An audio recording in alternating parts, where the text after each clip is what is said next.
ராஜயோகம் டிவி நேயர்கள் அனைவருக்கும் வணக்கம். நம்ம ராஜயோகம் டிவியில் தின பலன்கள், வார பலன்கள், மாத பலன்கள், அது மட்டும் இல்லாமல் குரு பெயர்ச்சிகள், சனி பெயர்ச்சி, ராகு கேது பெயர்ச்சி, ஆன்மீக குறிப்புகள் அப்படின்னு சொல்லி பல விஷயங்களை பார்த்துட்டு இருக்கோம். அந்த வகையில் இன்னைக்கு உங்களுக்காக ஆன்மீக குறிப்பு காத்துட்டு இருக்கு. அதை சொல்றதுக்காக ராஜயோகம் புகழ் டாக்டர் கே ராம் சார் அவர்கள் நமக்காக காத்துட்டு இருக்காரு. அவரை நிகழ்ச்சிக்குள்ள வரவேற்றுடலாம். வணக்கம் சார். வணக்கம். எனக்கே பர்சனலான ஒரு டவுட்டு சார், அதை உங்ககிட்ட நீ கேட்டணும் தான் வந்திருக்கேன். கோயிலுக்கு போகிறோம், குடும்பமாக போகிறோம், நல்ல நாள் அதுவுமா வழிபாடு பண்ணுறோம். கோயிலுக்கு போயாச்சு, சாமியை பார்த்தாச்சு, அதுக்கப்புறம் என்ன விரதம் வேண்டியிருக்கு, வாங்க போகலாம் அப்படின்னு சொல்லி நான்வெஜ் கடைக்குள்ளே வண்டியை விட்டுறாங்க. ஸோ கோயில் போயிட்டு சாமியை பார்த்து வந்த உடனே நான்வெஜ் சாப்பிடலாமா, நல்லதா இல்லை சாப்பிடக்கூடாதா? பொதுவாகவே எந்த ஒரு தெய்வ சன்னதியாக இருந்தாலும் தெய்வ வழிபாடு சம்மந்தப்பட்ட விஷயங்களை முடிச்சதுக்கப்புறம், பிரார்த்தனை சம்மந்தப்பட்ட விஷயங்களை நம்ம முடிச்சதுக்கப்புறம், அதற்கப்புறம் சைவம் சாப்பிடலாமா அசைவம் சாப்பிடலாமான்னு கேட்டிங்கன்னா, சைவம் சாப்பிடுவது நல்லது, அந்த நாள் முழுவதுமே சைவ உணவுகளை எடுத்துக்கிறது நல்லது அப்படிங்கிற விஷயத்தை சாந்தமாக சொல்லி வச்சிருந்தாலும், ஒரு சில நேரங்களில் அசைவ உணவு எடுப்பதும் தவறு கிடையாது அப்படிங்கிறது. சைவம் அப்படிங்கிறது நன்மையானதாக சொல்லப்பட்டிருந்தாலும் அசைவம் அப்படிங்கிறது தீமையானதாக சொல்லப்படலை அப்படிங்கிறது உண்மை. எதனால்? கோயிலுக்கு போயிட்டு சாமி கும்பிட்டு விட்டு வீட்டுக்கு வரும்பொழுது அசைவம் சாப்பிட்றோம் அப்படிங்கிறத விட, ஒரு சில தெய்வ சன்னிதானங்களில் கோயிலேயே அசைவ உணவு பரிமாறப்படுகிறது, அல்லது கோயிலிலேயே அதாவது ஆசைப்பட்டு வழிபாடு பண்ணக்கூடிய அந்த ஆன்மீகத்தில் கூட ஆடு கோழி அறுக்கப்படுது அப்படிங்கிறத மறுக்க முடியாது அப்படிங்கிறது உண்மையாக இருந்துகிட்டு இருக்குது. அதனால் உணவு சம்மந்தப்பட்ட விஷயங்களில் சைவ அசைவம் சம்மந்தப்பட்ட விஷயங்களை எடுத்துக்கிறத விட, உங்களுடைய உள்ளத்தில் சைவம் அப்படிங்கிற நல்ல எண்ணங்களை வளர்த்துக்கணும் அப்படிங்கிறது தான் உண்மை. நீங்கள் கேட்ட கேள்வியில் கோயிலுக்கு போய் சாமி கும்பிட்டு திரும்பி வரும் பொழுது அசைவ உணவு சாப்பிட்லாமான்னு கேட்குறீங்க. அது தவறா அப்படின்னு கேட்குறீங்க இல்லையா? கோயிலுக்கு போகும் பொழுதே ஒரு சில தவறுகள் நடக்குது அப்படிங்கிறது உண்மையாக இருந்துகிட்டு இருக்குது. எந்த வகையில்? நாம் நல்லவோ அப்படிங்கிறத நாம் சொல்லிக்கிறோம். ஒரு கோயிலுக்கு போகும் பொழுது நூற்றுக்கணக்கான பேர் வரிசையில் இருந்துகிட்டு இருந்தால் கூட, நமக்கு இடையில கூப்பிட்டு அந்த அர்ச்சகரோ அந்த கோயில் நிர்வாகமோ உங்களை கூப்பிடும் பொழுது அதில் நம்ம தவறு பண்ணுறோம் இல்லையா? நீங்கள் எந்த தேதியில், ராசியில், நட்சத்திரத்தில், லக்னத்தில் பிறந்தவராக இருந்தாலும், ஏன் எந்த மதத்தை சார்ந்தவராக இருந்தாலும், நல்ல நேரமும் நன்மையான காலமும் ஜாதகத்தில் இருப்பது சத்தியமான உண்மை. ஆம், உங்கள் கருவிலேயே நிர்ணயிக்கப்பட்ட யோக பலன்களை வாரி வழங்கும் வம்சாவழி தெய்வமாகிய குலதெய்வ அருளையும், கஷ்டகாலங்களை போக்கும் இஷ்ட தெய்வ அனுக்கிரகத்தையும் நாளும் பொழுதும் நன்மையோடு வழங்கும் குலதெய்வ விருட்சம். வளர்பிறை தேய்பிறை விதிகளுக்கு அப்பாற்பட்டு தெய்வ பிரசன்ன சாஸ்திரப்படி உருவாக்கப்பட்ட குலதெய்வ விருட்சம்.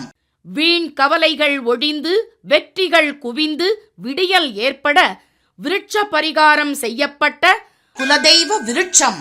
வரக்கூடிய கஷ்டங்களை வாசலிலேயே நிறுத்தக்கூடிய அற்புதம் நிறைந்த குலதெய்வ விருட்சம். கிள்ளி கிடைக்கக்கூடிய யோகங்களை அள்ளி கொடுக்கக்கூடிய ஆன்மீக அற்புதம் குலதெய்வ விருட்சம்.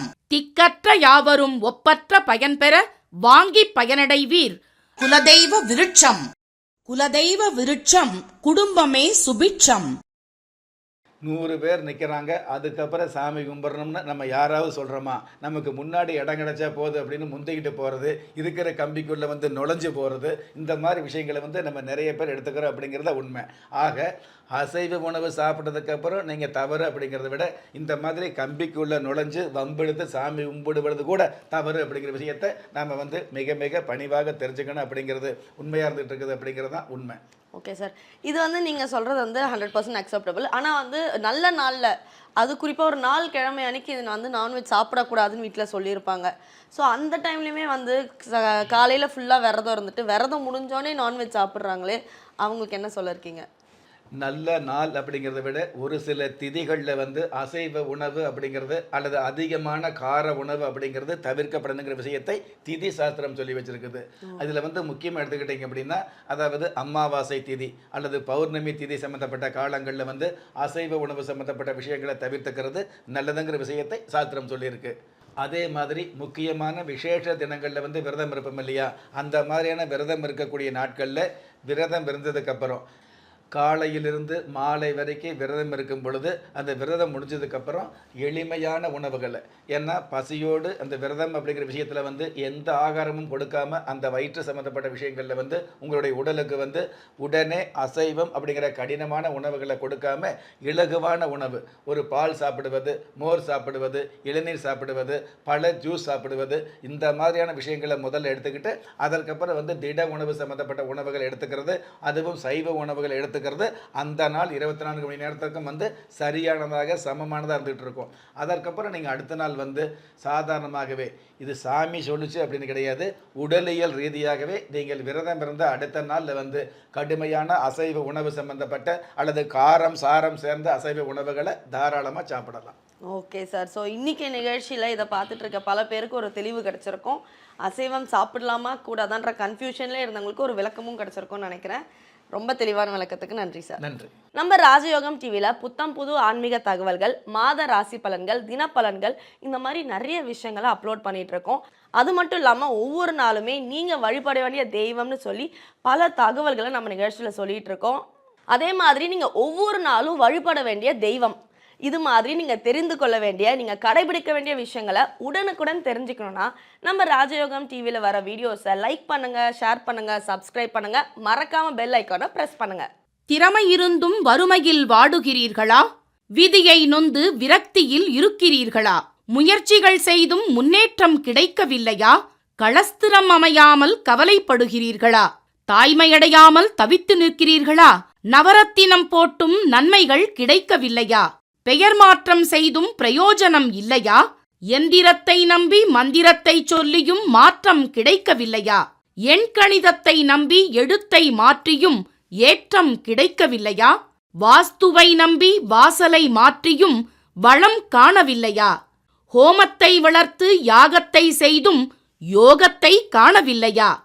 திரும்பிய பக்கமெல்லாம் திண்டாட்டங்களையே சந்தித்த உங்களை யார் கைவிட்டாலும் ஆன்மீகம் கைவிடாது. ஆம், அண்ட நிழலுமில்லை, ஆதரிக்க யாரும் இல்லாதவர்களை குலதெய்வம் கைவிடுவதில்லை.